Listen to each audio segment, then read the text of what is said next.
The Dave Hooker Show. A presentation of Off the Hook Sports. Objective insight, expertise, top guests. Available on YouTube, Apple, Spotify, and the Off the Hook Sports app.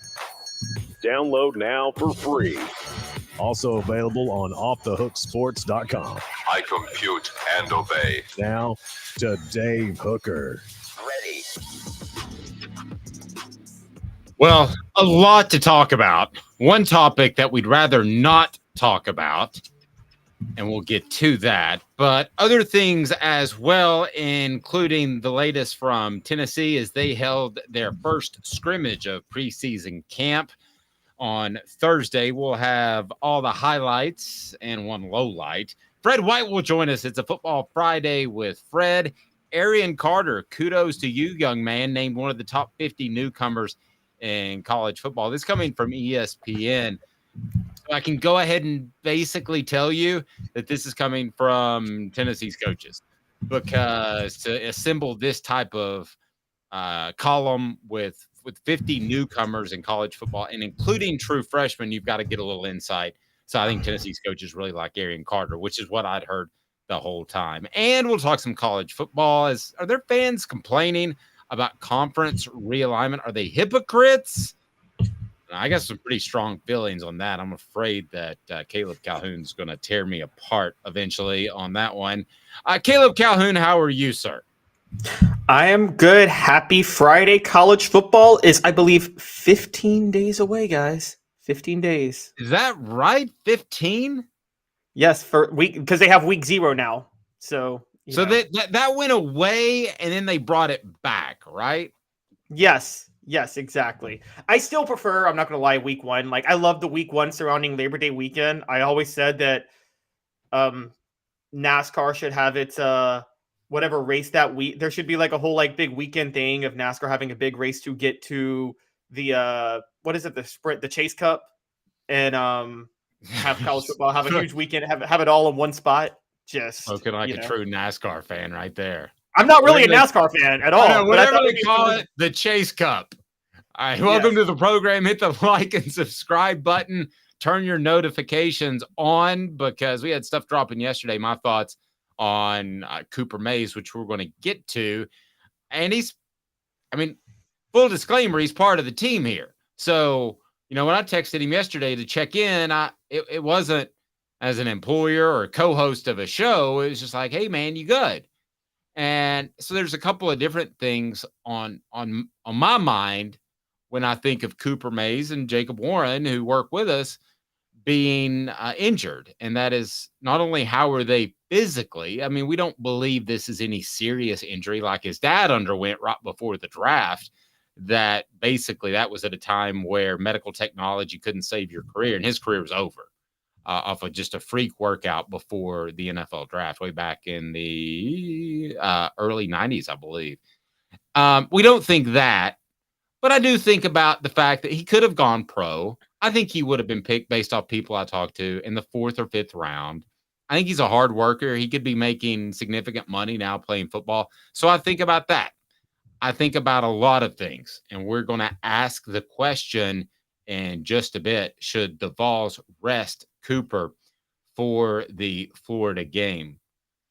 It makes a lot of sense when you look at the schedule, and we can call it a minor procedure all we want to, but that's a surgical procedure is the bottom line. So welcome to everybody on the message board. Let's talk some fantastic Tennessee football as the Cats are in full pads and they're actually hitting. In a lot of ways, the season for me starts with the first scrimmage. So here we go. It is 4 downs, and it's brought to you by our friends at Zen Sports. Man, the app is absolutely, see what I did there? Absolutely fantastic. Zen Sports. 4 downs. 4 questions. 4 answers. The Dave Hooker Show. 4 downs. A presentation of offthehooksports.com. All right, Tennessee's first scrimmage in the books. The guys have the day off. Coverage brought to you by Zen Sports, the new sports book in Tennessee, revolutionizing the way you earn sports betting rewards. That means no more deposit bonuses that turn into deposit nightmares. On Zen Sports, what you see is what you get. And with their cash rewards program, you get a lot of cash. For a welcome bonus, earn an unlimited 5% cash back on your betting volume for your first 15 days. That's just like winning. When you sign up with the code HOOKED, that's HOOKED, unlimited 5% cash back. Unlimited with the promo code HOOKED. Keep betting, keep earning with up to 3% cash back on your betting volume every month. After that, refer friends to earn a percentage of their betting volume as cash rewards too. Zen Sports bringing the cash back to Tennessee. So if you bet big on sports, you want to be betting on Zen Sports. Zen Sports betting just got better. All right, let's go to Cooper Mays, who does have the downs as we break down what the Vols did in their first scrimmage. By the way, I will pass along this. No inside information. I'm not going to do that. But Coop's doing well. Feels like it's a short recovery. So think of him. Keep him in your thoughts and prayers. Again, nothing serious or greater things that happen in the world. But this is awfully big for a young man who has put the team first on several different occasions. So here we go. First down, Coop. Oh, let's try that again. Coop here. First down. All right, Coop. Thank you, sir. He was absent for the scrimmage yesterday, but I guarantee you he'll be there for the rest of the run. Number one, the Vols missed Cooper Mays. I think that was pretty obvious in the scrimmage on Thursday. Ollie Lane is in that position. I think they had Addison Nichols, based off what I'm told, chalked into that or penciled into that position for a while. And quite frankly, he never went and grabbed it. So the Vols certainly missed Cooper Mays, who's not only a great leader in charge of a lot of the line calls. Listen, Ollie Lane's a scholarship athlete, but Cooper Mays is probably one of the more underrated athletes on the team. He's able to go against small defensive linemen like you saw at Pitt. He's able to go against big defensive linemen like you see in the SEC. And he plays with leverage, and he's really smart. So he's a combination of being really smart and a better athlete than he gets credit for. It's obvious. The Vols miss Cooper Mays. Down to Ollie Lane. Caleb, we talked about it. If this is the one player that you could have put in bubble wrap, this would be the guy. Yeah, no, this is very obvious that they miss him. And we knew this was a concern going into the year, and this is the Murphy's Law of college football. Anything that can go wrong will go wrong, and the worst injury Tennessee could suffer, the last player they wanted hurt got hurt. I guess if you want to take a positive of it, maybe it forces Ollie Lane or Addison Nichols, somebody to try to, puts them in a position to try to flip a switch, because they need somebody to flip that switch at center at some point. And all things being equal, center is probably never less than the second most important position on the offensive line, right? Yes, and I see what you're getting at. So left tackle would be the most important position, or right tackle if you have a left-handed quarterback, but yeah. Right. I would actually argue in Josh Heupel's system that maybe the center is more important than tackles. I never thought I would say that, but he does handle a lot of the line calls. But yes, it's one or two, needless to say. Right. So this is a big deal. And you're right. Handling the line calls is huge for the tempo of this offense. So we're talking now the offense could really struggle with tempo later in the year if they don't have Cooper Mays healthy. Guys, this is a big deal. This is a really, really big deal. And if no one else has flipped the switch at center, you're going to see a lot of mistakes early in the year that may not be fully on the quarterback. Let's just put it that way. Well, now you're assuming he doesn't play, which I want to get into, because theoretically, and I think Josh Heupel is probably being optimistic. Why wouldn't he? He could be back 2 weeks from yesterday, which would be the 24th, and be ready for game week against Virginia. So I want to get more into that, but let's focus on the scrimmage for a little bit longer. Coop, second down. Cooper Mays here. Second down. All right, so the defense dominated, especially up front. Is that just because of Cooper Mays or something else? I have a theory. It's partially because of Cooper Mays, but again, offensive line was I was screaming in the offseason that offensive line was a huge question for Tennessee. And the defensive line, I don't think was a question. I think the defensive line is a very, very, very good unit for Tennessee. Amari Thomas is reliable. Tyler Baird and Roman Harrison are potential superstars. You brought up that Elijah Simmons could be a superstar. Well, all the offensive line has. I'm going to officially be on my soapbox. If he doesn't end up an all SEC player, he's going to regret it. 5 years from now, he's going to look back and say, Dad, blame it. Go ahead. I'm sorry to interrupt. So what you're saying is he will be Vince Vaughn and Rudy. Anybody remember that moment in Rudy? Yes. Yes. By the way, I watched Swingers the other day, the Vince Vaughn movie. That's one of the most overrated movies I've ever seen. It just kind of ended like they ran out of money for the budget. I never saw that one. You ain't missing nothing. Save that hour, 45 minutes of your life. But Vince Vaughn, of course, in old school was classic. All right. I got another theory. The offensive line always has to build chemistry. This is a new group. The defensive line doesn't. They can go out there and play hard and good things will happen. And I don't think I've covered any more than 1 or 2 camps out of 20 that the offense won the first scrimmage. So if that gives you an idea, it doesn't happen. So we'll see. But again, the Mays thing withstanding, this offensive line does need to come together. And you're right, should be a concern, but could still end up being pretty good. What down, Coop? Tennessee center Cooper Mays here. 3rd down. The Vols could be shifting at running back. Now, Tennessee, as we know, returns its top 3 tailbacks, Jalen Wright and Jabari Small. So I told you in spring, I said Dylan Sampson's lighting it up. Dylan Sampson is having the best offseason of any Vol. And I continued to say that. Right, Caleb? I said it the whole time. You did. I found it very interesting. Now, these scrimmages are closed, okay? So I'm not using my football eye here, but found it very interesting that Josh Heupel, who is very premeditated in what he says to the media, he mentioned Jalen Wright and Dylan Sampson. Jalen Wright has a bit better wiggle, in my opinion. He can make people miss. Kind of a dumbed down version, Jamal Lewis, Travis Henry. Jamal Lewis could make people miss, which is what made him so good. I'm not comparing the players at all. Travis Henry, all he can do is hit you, and he did that very well. I feel like that's Jabari Small. All he can do is hit you. He's not going to wiggle and turn that 2-yard gain into a 5 into a 15 by making someone on the second level miss. So the quotes from Josh Heupel were very telling that he likes Jalen Wright and Dylan Sampson.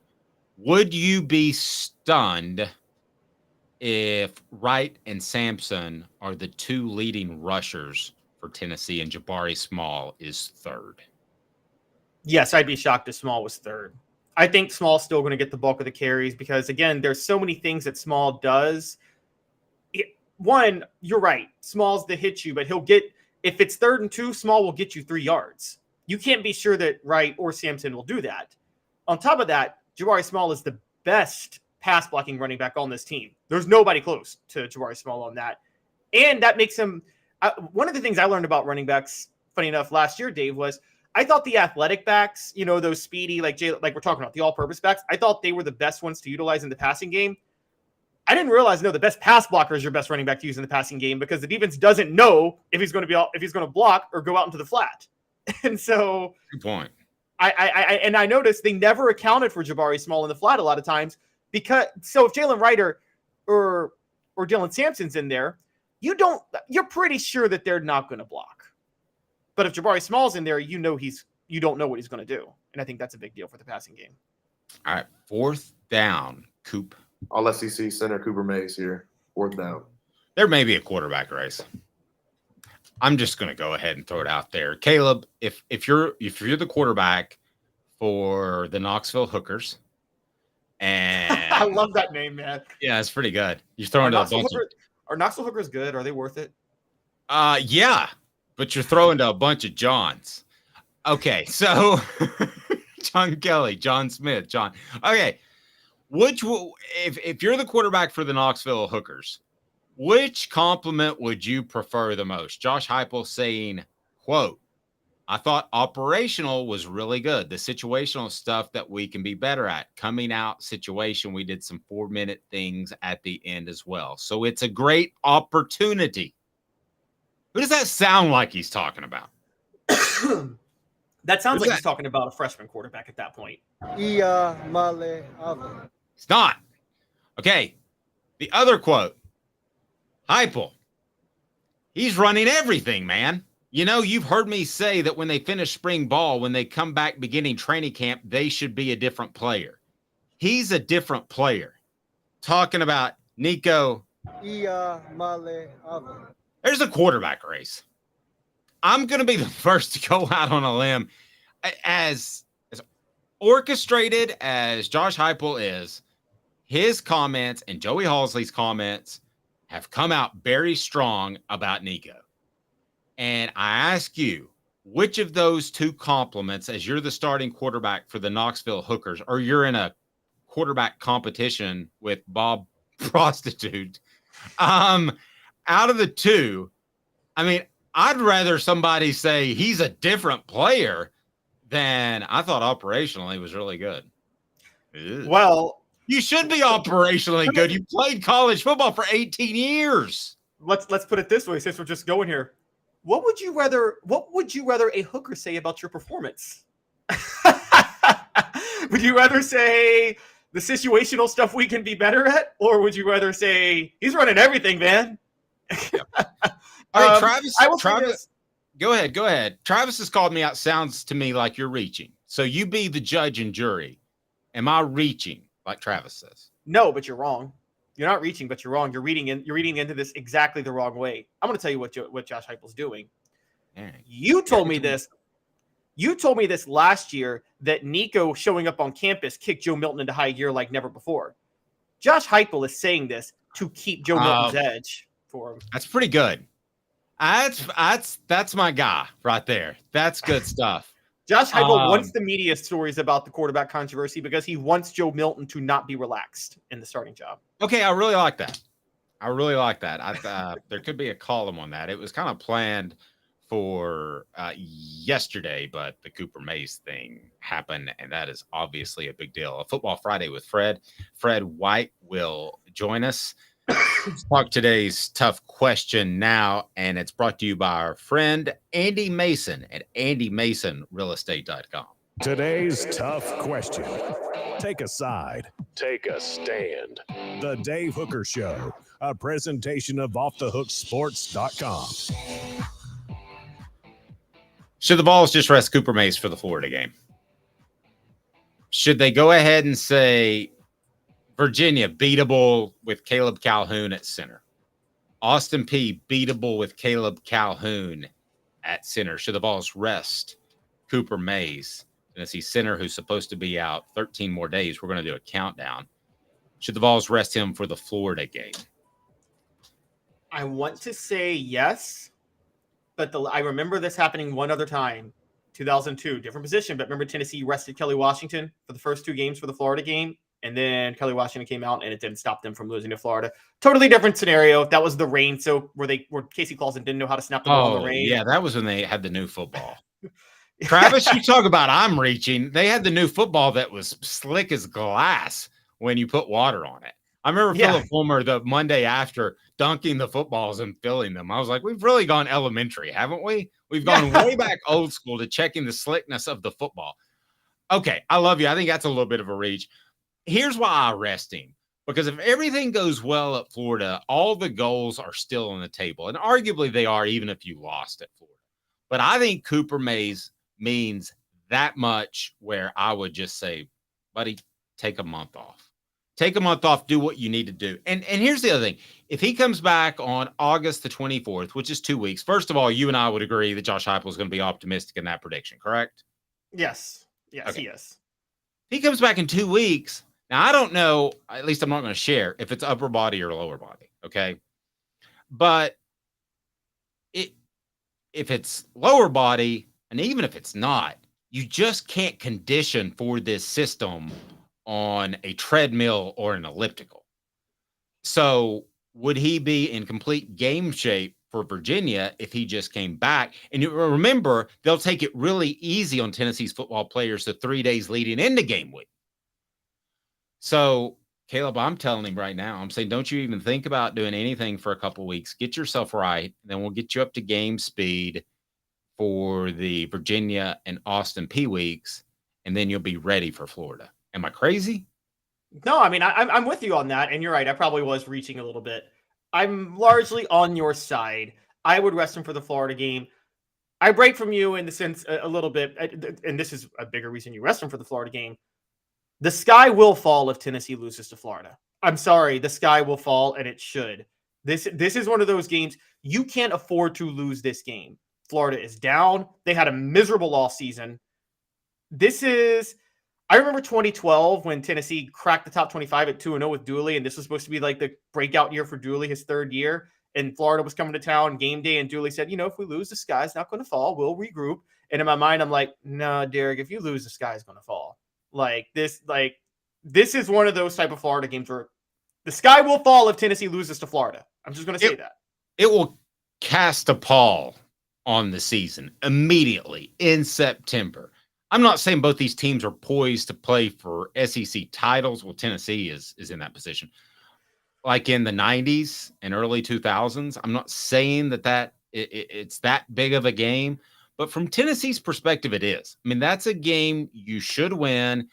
And I just think about line calls. I think about all of that and how difficult that would be for Ollie Lane. The Vols can get around that against Virginia and Austin P. In the swamp against Florida, if they have poor center play, they're not going to win the football game. I'll just go ahead and tell you that simple. And from what I have been told, maybe things will change. Maybe he'll turn into a superstar. I don't have much faith in Ollie Lane. And I think Addison Nichols should have grabbed that job in spring camp. So we're getting to the point where we're starting to look at, and I don't want to sound like I'm coming down because I'm not. We're looking at Josh Heupel's players that are coming in, and they have to start filling in those holes. I don't see how they could win at Florida against a riled up crowd with another first time starting quarterback on the road and a center that is not more adept than what they have without Cooper Mays. And when that happens, how loud do you think the calls will get for Nico Iamaleava at that point? Even though it won't be Joe Milton's fault, possibly, because it'll be the center play, but he could throw 28. He could go 28 of 35 in a losing effort because Florida gets the lead. It doesn't matter. 28 of 35 for 330 yards, 3 touchdowns, no interceptions. And if they lose that game, people would still say, hey, how about we take a look at that Nico guy? And that's the last thing you want is a quarterback controversy. Because I can tell you firsthand, 2005, a quarterback controversy will absolutely tear apart a team. You have to make a decision and go. But as we mentioned earlier in those quotes, I'm not sure the decision has 100% been made. All right, so we both agree. Should the Vols rest Coop for the Florida game? Travis says losing Cooper for any game definitely changes Joe's play as well. I agree. And I want Joe to succeed. And I think they can beat Austin P and Virginia easily. Don't think they can beat Florida on the road. Joe's going to be great. Go ahead. A big point on this. In 2021, I railed against Hendon Hooker's pocket presence. I thought it was terrible. I touted the dramatic improvement of it last year. Now I'm starting to think, was some of that because Cooper Mays was healthy last year? Did that make his pocket presence look a lot better? Absolutely. 110,000%. He was injured often in 2001. 21. No. 21. I completely agree. I think it was a huge part. Go ahead and hit that like button. Make sure your notifications are on. If you haven't subscribed, do so and tell a friend. We're almost to a 2,500 mark, and I know it's just a vanity number, but it would be cool to get to 2,500 or maybe even, let's say, 3,000 before the season starts. Let's throw high goals out there. I need you to tell friends, and when you see the show, I need you to share it because we're getting huge. I still need to get that drop from Donald Trump. I won't share my politics with you, but I do like making fun of both sides. Coming up, it's a Football Friday with Fred White. I will ask him a couple of questions. How does an injury affect a team? Remember, the Vols went through that with Jamal Lewis and their 98 national championship team. And what's the perfect amount of tailbacks? Can you have too many? Well, the Vols didn't have too many in 98 because they were able to plug in the Travises when Jamal got hurt. Football Friday with Fred, brought to you by Andy Mason. Stay tuned. More after this. He is Caleb Calhoun. I am Dave Hooker.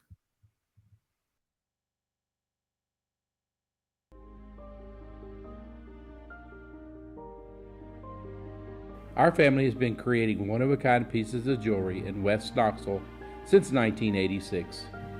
Each piece is a combination of unique processes that bring your idea to life.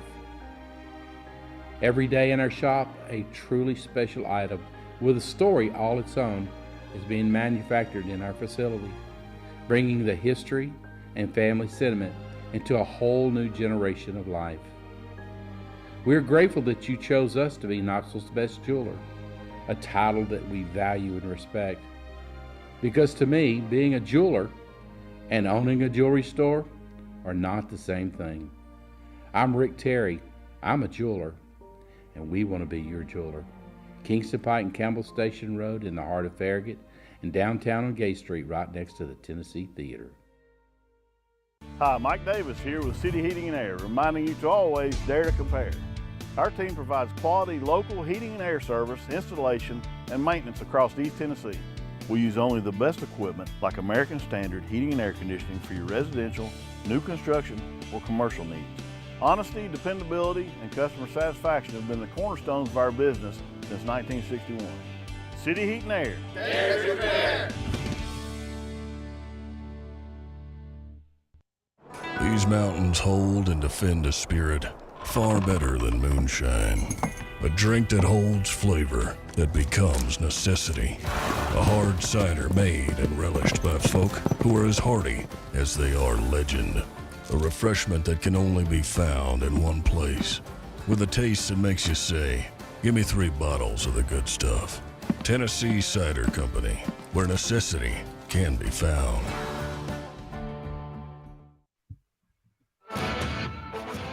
A college football tradition like no other. Yes, sirree, boys and girls. Or a guy that just won't leave. Wow, that is sad.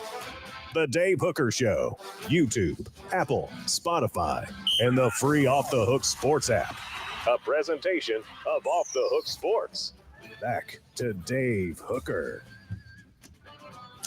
All right, let's bring on this next guy. He's dealt with injuries. Anybody that's played football for any amount of time has dealt with injuries. I'm not talking about himself. I'm sure he has as well, but he's been around a team that's been vastly affected by injuries. I can't think of a better guest to have on to provide insight to that than Fred White for a number of reasons. A, because he's just really good.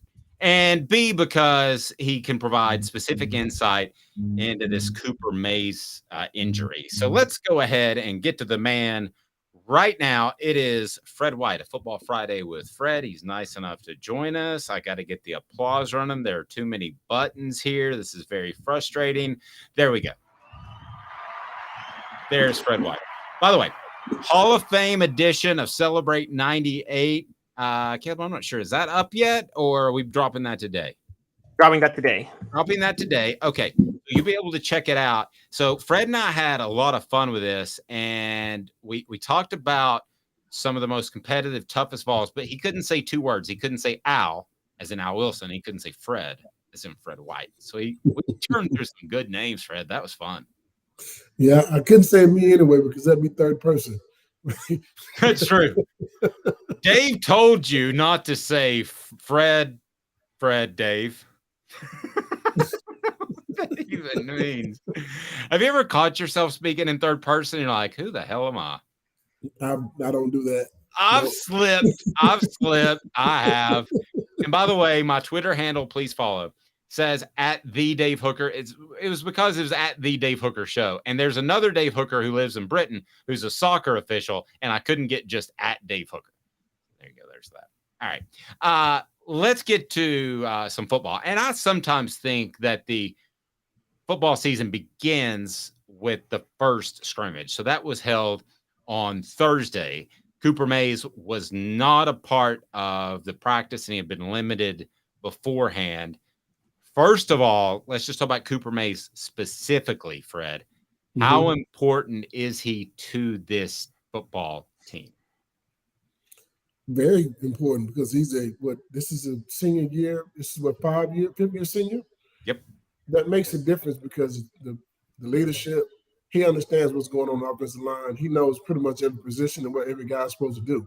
And being the center makes a difference too, because that center quarterback exchange is important. Anytime you change the center in a game or at any time, you got to get continuity with him and the quarterback. And I think that I hope he gets healthy quick, because we're going to need him first start of the season here. No, I think you're right. And you said the chemistry between the quarterback and center is so important. Fred, how long does that take to develop? I mean, is that something you can't just pour some pixie dust, as Philip Fulmer used to say, and expect that to happen, can you? No, you really can't. I think those things have developed over time. I mean, it's not something you can just plug and play. You can plug and play a lot of different positions, but that's one position that I don't think you can just plug and play.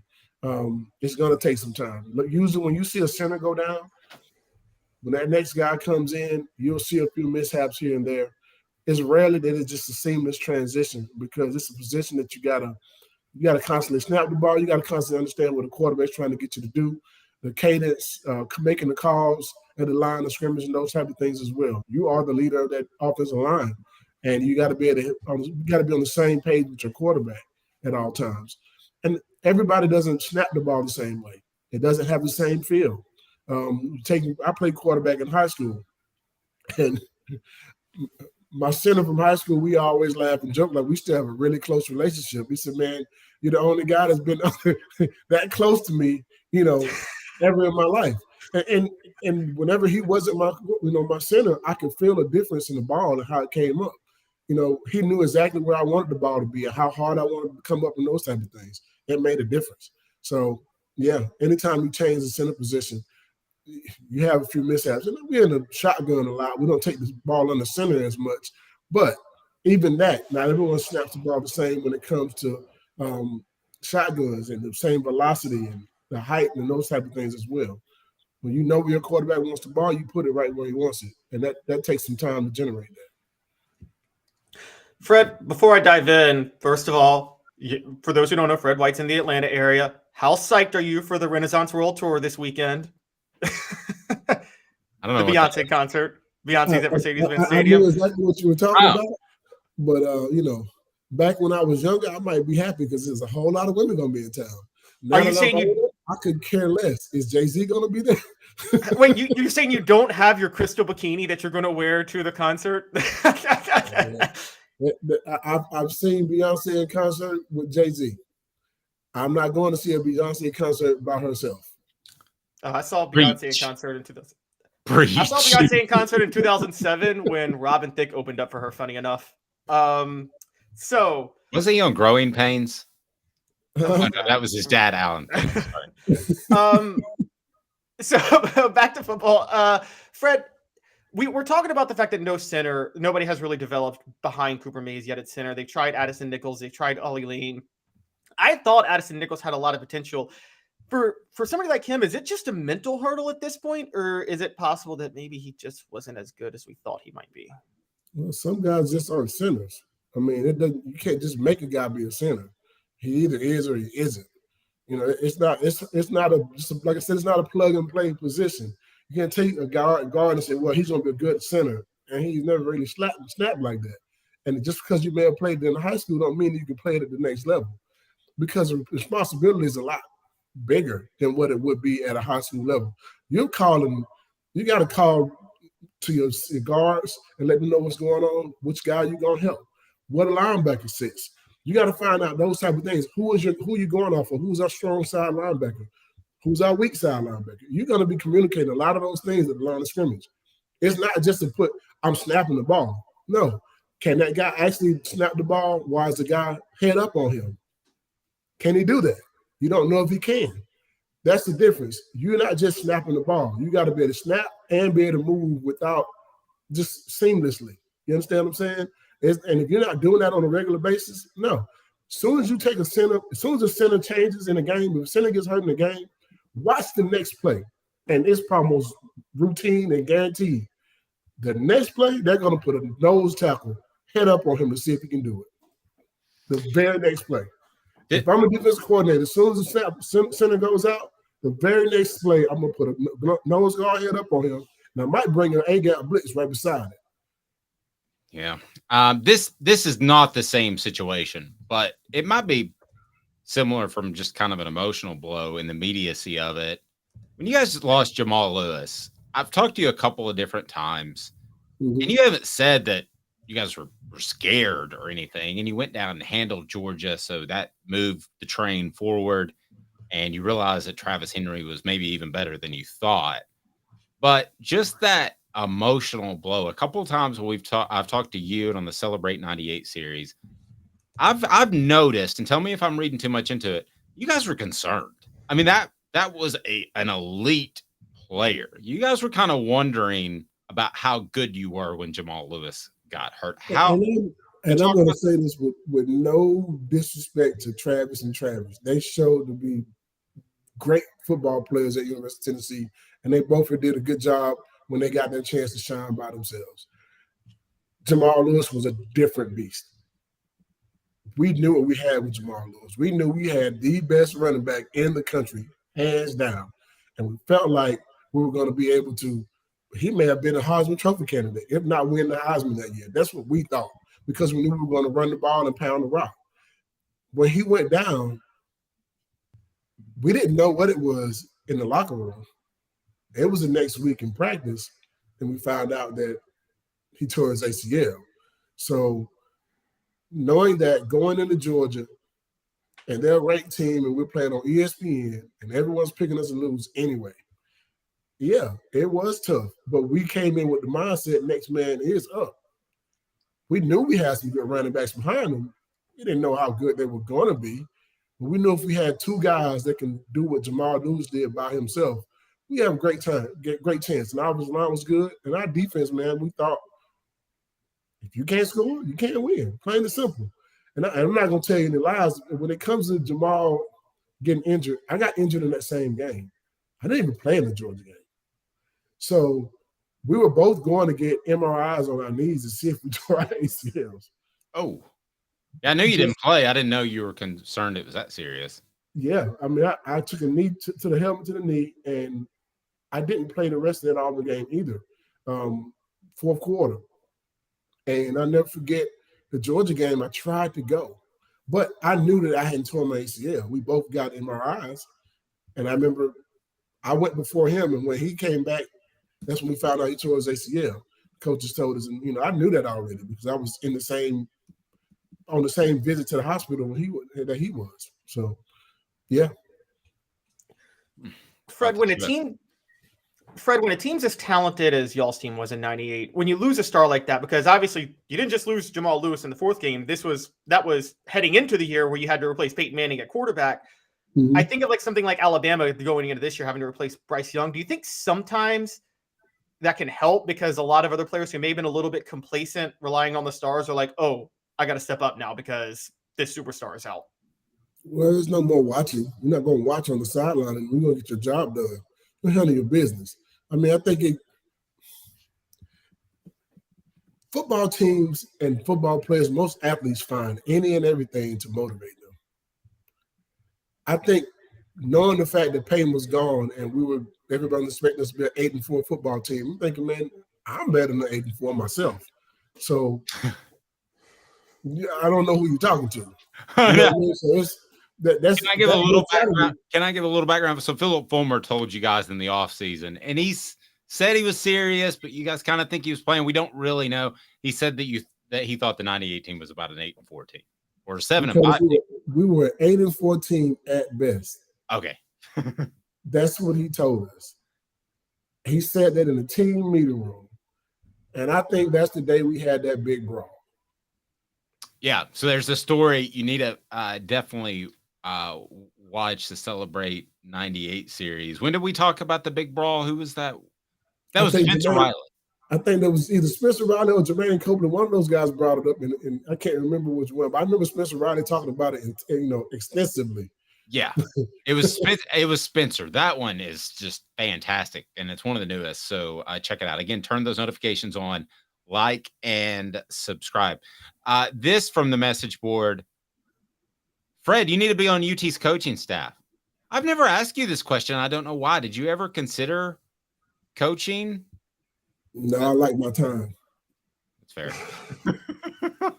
Stuck. And you coached for a short time. Was it in high school? Was that? Yep, CAK. Okay, gotcha. Christian Academy in Knoxville.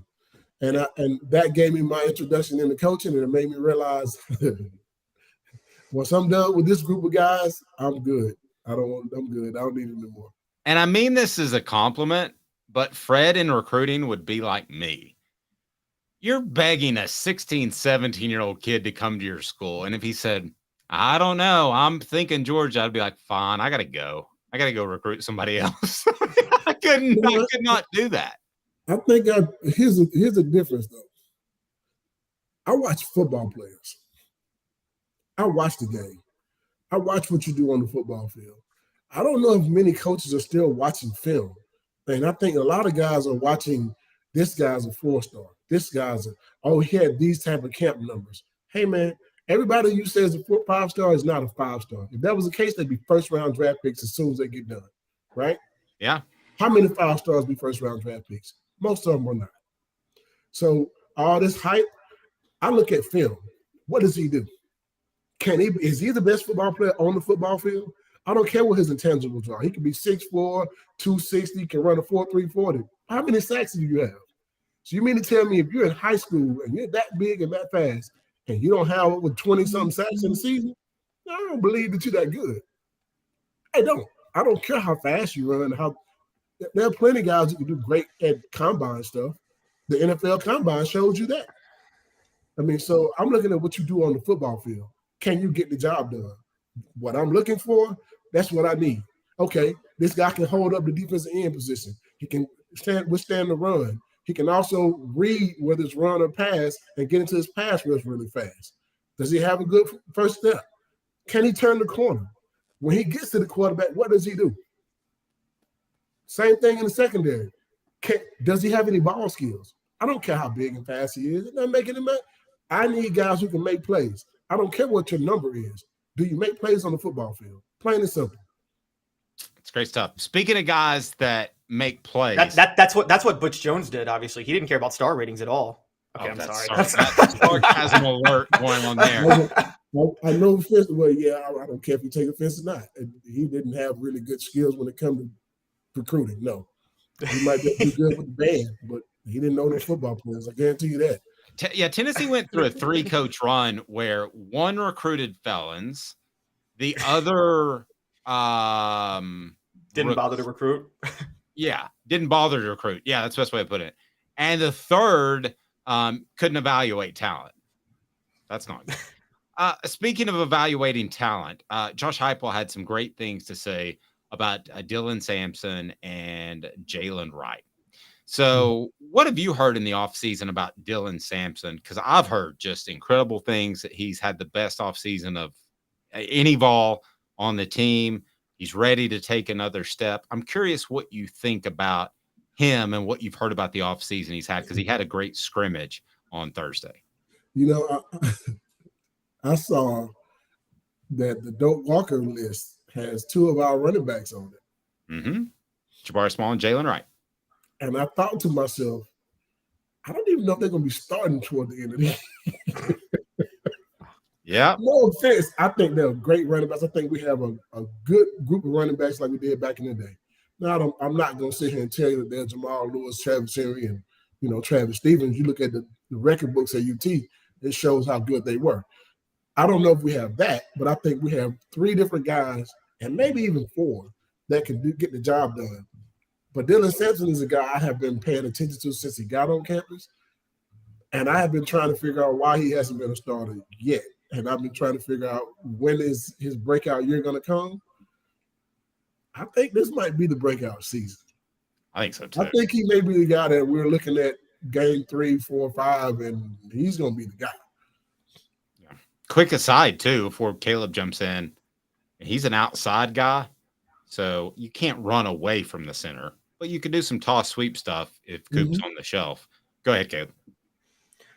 So, Fred, dare we go Alvin Kamara with Dylan Sampson? He does remind us of him. Not just me. A lot of guys who played with me, we go watch practice and we walk away like, man, who do you remind you of? And every last one of us bring that name up. Now, I don't like doing comparisons. I really hate it. But he has the same skill set. Same skill set. Yeah, pretty strong. Pretty strong. Would it stun you? Okay, out of those three, if you had to predict who's the odd man out, who's the third leading rusher? We're talking about Jalen Wright. In today's game, having more than one guy, you don't have a bell cow anymore. No, you don't have that in the NFL. I mean, only bell cows you really have left are like the guy for the Titans. I mean, that's pretty much the only bell cow you have. Everybody else is interchangeable. You got this guy for first and second down. You got this guy for third down. You got this guy for change of pace. I think using those three, being able to find a way to put all those guys together and keep them fresh. I think Dylan Sampson is one that can do all those things. I like Wright. Wright is a home run hitter. He can run. And he plays very well. He's done some good things for us. And I think Small, he gives you what he has too. He doesn't have the same speed as the other guys, but I think he gives you what you need between the tackles. He can run the ball between the tackles. He runs tough. He runs hard. He can make some things happen. I think you have a three-headed muscle that you should be able to use. And if you use those guys in the right way, which I like how Josh Heupel calls plays and how he game plans against people, I think that will be helpful for us. I don't want to odd anyone out. I think you use all three of them. Interesting. Let me ask you this. How do you manage that? Because they want the ball 20, 25 times a game. I mean, who wouldn't? They're a competitor. But how do you manage that in order to make sure that everybody's happy? And I'm curious, going into that 98 season, you think Travis Henry or Travis Stevens were like, man, I'm not going to get much of an opportunity here because J. Lou's pretty special? You know the name of the game when you're an athlete? When you get a chance to shine, you shine. Yeah. Plain and simple. I don't care what plays you make. I don't care how many times you get on the football field. Whenever your number is called, you show up. Period. Playing special teams, me and Eric Westmore talk about it. We couldn't get on the football field as freshmen. We were trying our best to get on the football field. But every time we touched it, we had to make plays. So everyone knew we could play. That's it. The whole name of the game is win. Let's win. Let's win. That's it. You take your ego out of this. This is a team sport. If you want to be the guy, you can go somewhere else if you want to, but this is what we're doing here. Because you may have opportunity to shine in the game, and another guy may not have it. He may not have it that day. You never know. We played with Jamal Lewis and Travis Henry my senior year in 1999, and they both did pretty good. Yeah. And that's the way the running back position is now. Great stuff on breaking down the running backs. This on our message board. Travis says, good morning, Fred. How come Caleb doesn't have you listed on his top 10 UT safeties of all time? In fairness to Caleb, it was top 10 seasons as a safety. I was caught unaware before publishing that you weren't on that list. So I am claiming ignorance. But is there anything you want to say to Caleb specifically? Opinions are like butts. Everybody got one. But some butts are Beyonce's butt though, and he brought it back. He brought it all back. I look at a lot of different things. You can go back. You can look back in the day. I saw a list of linebackers that was done as well. And you look at some of the numbers. You look at Jackie Walker, who had one of the best seasons you can ever have as a linebacker, and Spivey, and those guys. That the game was different then. You look at the safeties that played at UT, I can guarantee you some of those guys that are on the list had over 100 tackles. Does not tell me that guy's a really good football player. That tells me that his defensive line, his linebackers were crap. Because there's no safeties to have over 100 tackles in a season. That is a fantastic point. I'm just being honest. Fred, I agree. And if I were on skill set, if I were actually doing 10 best safeties, you would easily be in there. You were better than half the people I named on the list because the game it's so relative, like from different times. Like Bobby Majors set the record for interceptions for Tennessee. I put him on there. I'm pretty sure you were a better safety than Bobby Majors. It was a totally different time. Yeah, without a doubt. I would say that to his face. I'm sorry. I would completely understand that. He is Fred White. If people need insurance anywhere in the Georgia area, it's very easy.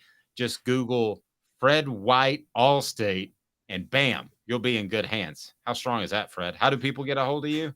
You know, Dave, they can give us a phone call at 770-381-0367.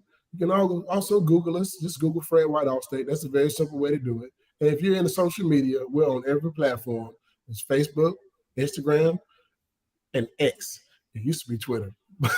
You can find us I constantly look at my computer and I'm like, what in the world is X? What tab do I have pulled up? And now when you see videos, Elon Musk. And now when you see videos, it's X videos. Which don't type that in Google, guys. Yeah, just go ahead and change the name to OnlyFans. Exactly right. Yeah. Just for the record, Beyonce nude on that horse. Did I miss that? When was Beyonce nude on a horse? That's that album cover. Oh, it's that crystal bikini that I said Fred White has in his closet that he's going to wear tonight. I haven't seen it. If I went to the Beyonce concert and I spent however much, $300-$400 it takes to get in that place because Ticketmaster's a scam, I would basically just ask her to do the Jay-Z song over and over and over and do the same exact dance. They have like 3 songs together. Which one are we talking about? The popular one. They have like 3 popular ones. The one where she's dancing on the dog on the beach. It's called All Night. I know which one you're talking. That's my song too. Yeah, that's the one. And just keep doing that. Do it like 20 times. Jay-Z will come out and do the same rap. Or maybe he'll, as I said one time with Fred on the air, freelance. It's freestyle. Freelance is when you do work as a journalist on the side. And Fred just looked at me when we were on the air one time. And he's like, you don't even know what you said. And finally it was John Adams. He goes, I think it's freestyle. All right. Captain Caucasian non-hip guy right here. He's Fred White. Have a blessed weekend, sir. And we will talk to you more again. You got to check it out. Fred White, Allstate, you will be in good hands. Have a great weekend, man. You make the show better each and every Friday, and we love it. Man, thank you guys for having me. Go Vols, man. He is Fred White. You talk about listen, let me just tell you something about Fred. Go ahead and hit the subscribe and like button right now because he's going to have some great insight into Tennessee's preseason camp now that they're actually popping pads. I'm just telling you, it's going to be great stuff. He is that good. Wait till my wife asks why you're paying $8 for X Premium.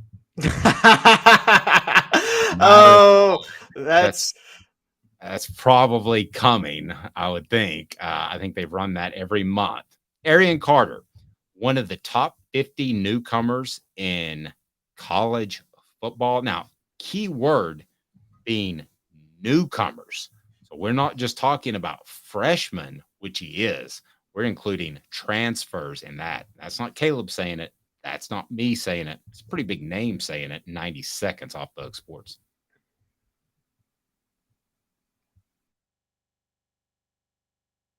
Candace, I was really heavy into the drug culture. I was selling drugs. I was just constantly in pain. I was missing like a good support system in my life. Candace has given me everything that I need in order to successfully have a wonderful recovery, in order to have a life that I didn't even know was possible. And it's not just about me anymore, and I love that. I absolutely love it. You can take your life back. Call Cadis today. With all that sun, sand, and salt water, the beach is a very relaxing place. Unless you wear contacts. Ow! Open your eyes to the best the beach has to offer with LASIK vision correction from Campbell Cunningham Laser Center. Ah. Sports Treasures in North Knoxville is one of the South's largest sports cards and memorabilia dealers, featuring over 10 million sports cards from vintage to modern. Sports Treasures carries a full line of hobby boxes, singles, autographed memorabilia, Tennessee Vols collectibles, fan cave decorations, and so much more. See a museum full of collectibles at Sports Treasures, 4819 North Broadway in Fountain City, and Sports Treasures on Facebook. Sports Treasures, where the real sports fan goes to shop. Who's this guy? Hello, wizard. The Dave Hooker Show, Who? a presentation of Off the Hook Sports, What? YouTube, Apple, Spotify, and the free Off the Hook Sports app. Back to Dave Hooker.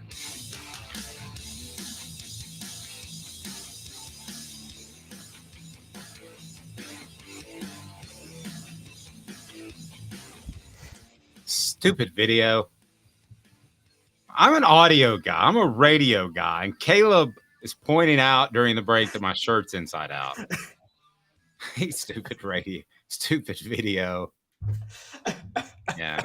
I saw the buttons on the inside. I'm like, wait a minute. What? See if there's anything I can do. If you haven't subscribed to the YouTube channel and you want to see if Dave can dress himself, then all you have to do is hit subscribe and like. Turn your notifications on. Again, a Celebrate 98 series drops today, and Jacob Warren, the Vol Report, will drop this weekend, taping that this afternoon. So a lot going on, including my shirt being the wrong way out. Also, 22 days till it's football time in Tennessee. Richmond Flowers wore the number 22 as a wingback in the late 60s.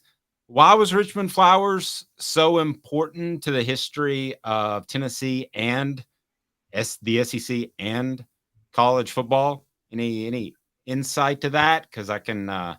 Wasn't he the first All-American receiver for Tennessee, or was that Larry Severs? He was that, and he was also later in life a big advocate of. Not social injustice. What am I trying to say here, Caleb? Social justice? Or? Social justice, yes. That's exactly what I was trying to say. He was he was a fantastic attorney and for a long time and did a lot of great things. And he was once called the fastest white boy alive on ESPN Classic. Richmond Flowers is one of those names that people just really have appreciated over the years. And he was fast.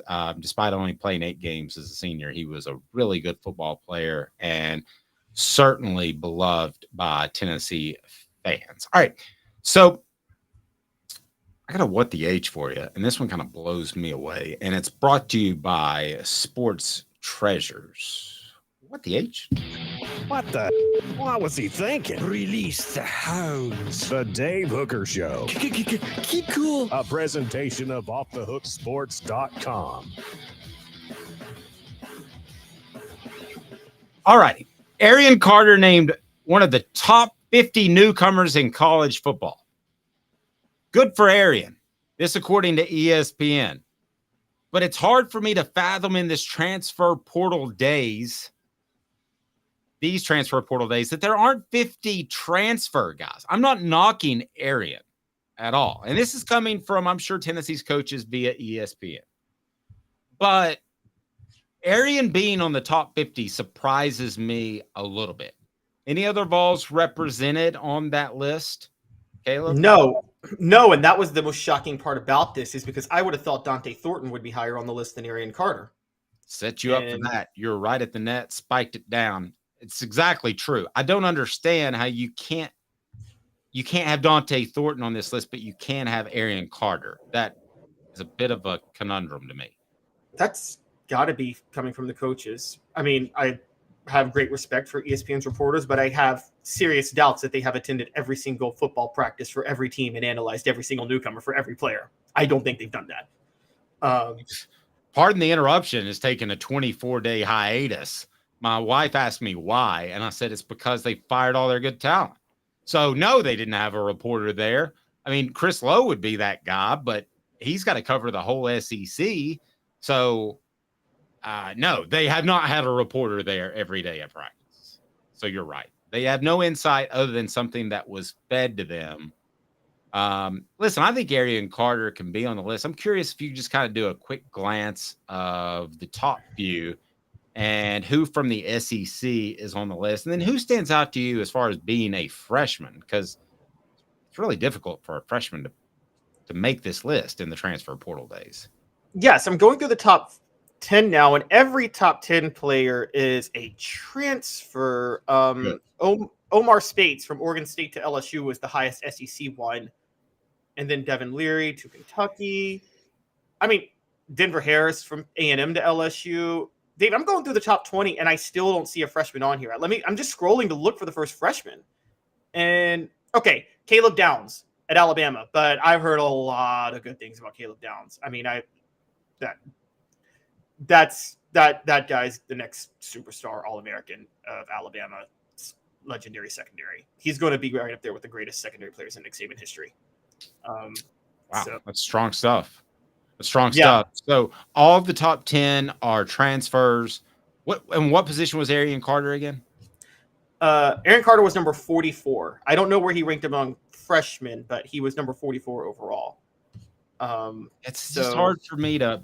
I mean, if I said, "Hey, Caleb, I'll pay your mortgage if you can come up with 50 players that are going to have a bigger impact than Dante Thornton," I bet you couldn't do it. I don't think I could. 50 newcomers? Yeah. Yeah.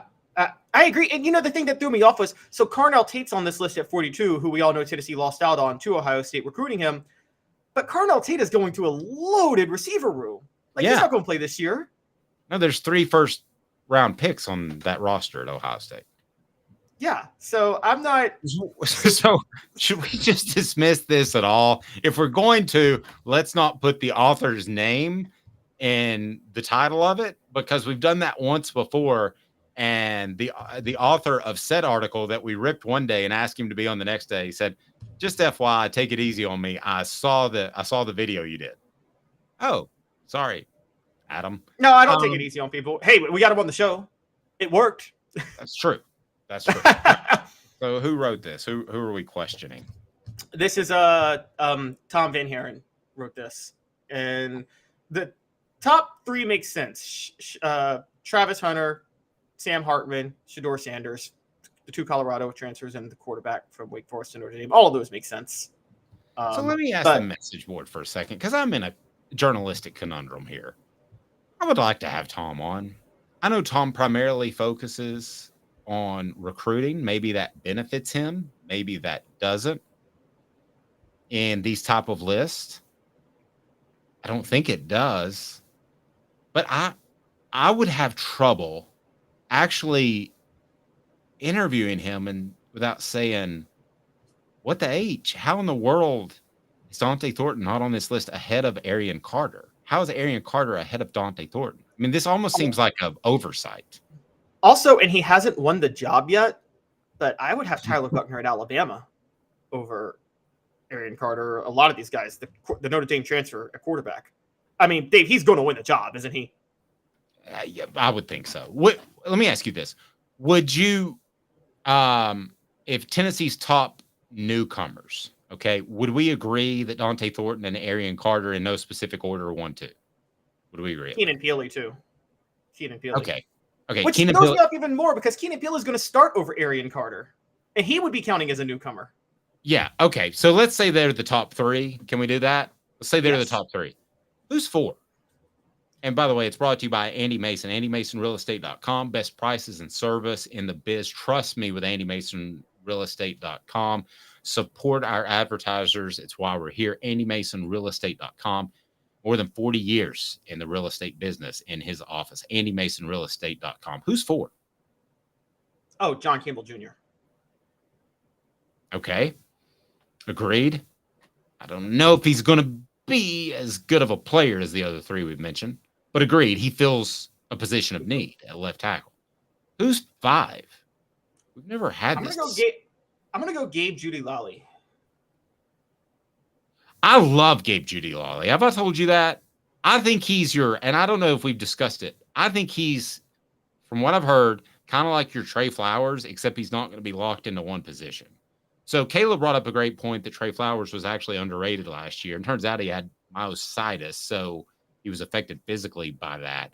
But Caleb was right. Trey Flowers, I think, was covering for a lot of problems in the secondary. I think Gabe Judy Lawley is going to be able to do that, but he'll be able to do it from free, strong, nickel, maybe some corner if they need him. I think he's very versatile. So I love Gabe Judy Lawley. That was a good call out. Yeah. We might as well. I was actually going to say this for next week. We're already going into it, so we might as well dive in, like most impactful transfers, maybe. But like that's the top 4, and then Andres Carrick is still on the offensive line. But I don't know. He's still like we see Cooper Mays get hurt, and I still don't hear anything about Andres Carrick being out there on the line at guard right now. So that seems like one that may not have worked out. And then you go to the defensive side, Omar Norman Lott. Is that a transfer that you just think was just a loss, or do you think that? I don't think it's a loss. I think he plays. I just think it's a deep unit. Okay. I feel this. I don't think Carrick's a loss at this point. I think it's a little bit surprising he didn't come in and just grab the position at left guard. Yeah, and that's somewhat of a red flag. Yeah. And so it's and there are some red flags, that's that way with the NFL. I mean, if you're an NFL team, for instance, I mean, we love Darnell Wright. We think he was amazing last year, but it's a red flag that he waited till his senior year when he was having to go to the draft before he decided to flip his switch. So D said Ethan Davis. I think Ethan Davis has a chance to be a once a decade type of tight end. But he is so raw right now. If he plays much at all this season, it'll be sparingly. He has a long way to go. He is the basketball type who's a great athlete who can play tight end. So I think it's going to be some time before Ethan Davis. But next year, when we're having this conversation, I think we'll talk about Ethan Davis as one of the most exciting players on Tennessee's roster. So, and also that's one of the things that'll be in the ball report. I want to ask Jake about some of the things that Ethan Davis said about basically being a big brother. I thought that was incredibly strong. The ball report with Jacob Warren is brought to you by our friends at Bassey Lawn and Garden. Man alive, it is worth the drive. And lastly, this is something that Caleb wanted to get into, and I'm curious where he's going with this. Are college football fans complaining about conference realignment hypocrites? Yes. Yes. This stuff happened back in the 1930s. The Pac-12 almost died back then. And I think hypocritical and or uninformed, Caleb, because the sport is going to be better when you have 12 average to above average matchups and you take off the Austin Peay's of the world. I don't know what Austin Peay does in that world, but in my world, it's 12 great football games for whoever you follow if you're following one of the top 36 or so teams in NCAA football. What do you think of the critics? So they are hypocritical. You and I differ on whether or not this is better. I'm not as much of a fan of it. That's a different debate for a different time because I actually want to get to my point with the fans, though, because this struck me as another guy who our guy Josh Pate, who we interviewed at SEC Media Days, we listen to a lot. I love him. He's been critical of this too, but he said something that I think you can't hold these two thoughts in your head, which he talks about how average and mediocre the people running college football are and how they're not thinking things through. But then he touts Greg Sankey's intelligence. Well, who the heck do you think is fueling realignment? It's Greg Sankey and Tony Petitti and Brett Yormark. It's those three guys. And this is something that drives me crazy when people they like to complain about the entity. Guys, the NCAA is not an entity. You can't blame the NCAA for this. They have no power, and they never had the power to stop it. As you know, Dave, the Supreme Court, if you want to blame people, you blame the Supreme Court for the 1984 ruling that gave conference autonomy for TV deals, and then you blame every conference commissioner dating back to Roy Kramer who poached other conferences.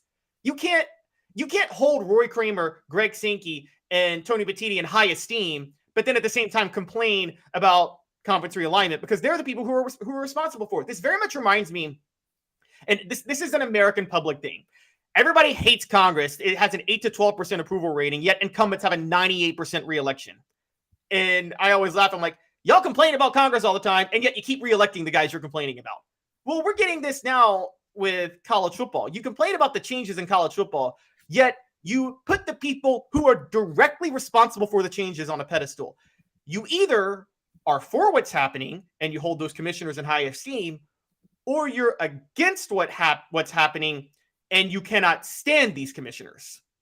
It's one or the other, but you can't have it both ways. You can't tout Roy Kramer's impact on college football and praise it, but complain about realignment. You would agree, Dave. Roy Kramer started this more than anybody by poaching Arkansas. Roy Kramer started this and didn't know it. I've told you this story before. My very first SEC media days. Actually, it was like my second or third in 2000. I asked him, and I said, Commissioner, you've with the BCS, you've set up what could be a playoff. And he was very anti-playoff. But by having a system in which the 1 and 2 and the 3 and 4 are seated, you're essentially building the frame for a car. And the engine was to make the decision to actually turn the key. See what I did there? And get it rolling into a playoff, which is what they did. Roy Kramer did not appreciate that and said, boy, why is your shirt inside out? No, he said, absolutely not. But he did. He set this all up. He set this up by bringing in Arkansas and South Carolina. The SEC has been the proactive one. So if you're anti-conference realignment and you're pro-SEC, you need a therapist because you could be very conflicted. It's the SEC that's pushed this from the get. If the SEC doesn't get Texas and Oklahoma, does the Big Ten really go after UCLA in Southern California? No, it was the Big Ten did that because they needed to counter what the SEC was doing with its power.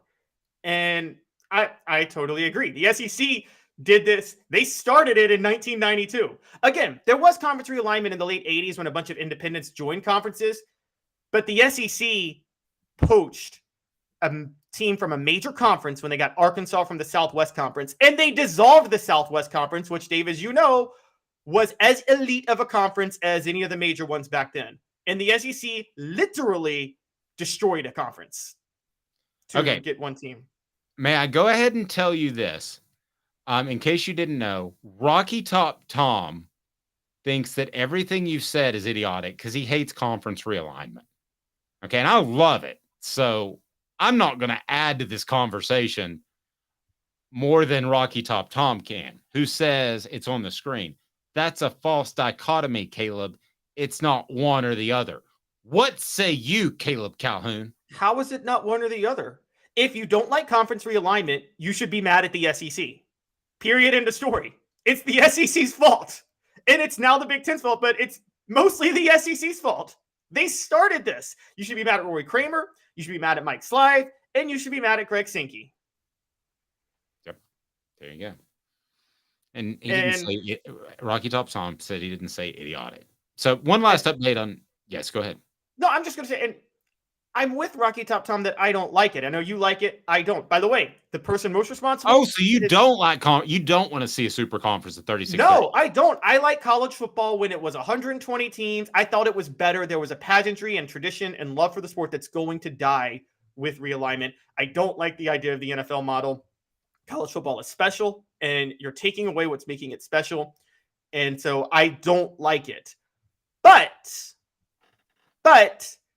I put the blame where it needs to be, which is the commissioners, and I will say every president who appointed those Supreme Court justices who ruled in favor of the conferences in 1984.